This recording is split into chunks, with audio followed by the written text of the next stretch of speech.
తనెవరు? నా office colleague. నాకు propose చేసింది. దానికి నువ్వేమన్నావు? ఒక అమ్మాయి ఈ ప్రపంచంలో వేరే అమ్మాయిలు ఉన్నారన్న విషయమే మర్చిపోయేలా చేసిందని చెప్పాను. ఇంకా నేను ముంబైకి వచ్చింది తన కోసమే అని కూడా చెప్పాను.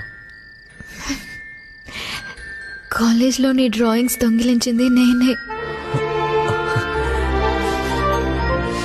అవి వేసిందే నేను ఇంప్రెస్ చేయడానికి. ఇప్పుడు అర్థమైందా రోజు నువ్వు ఎవరి కళలో మేల్కొని ఉండేదానివో? 3 సంవత్సరాలు వేస్ట్ చేశాం కదా. ఇంకా జీవితం అంతా ఉంటాం కదా.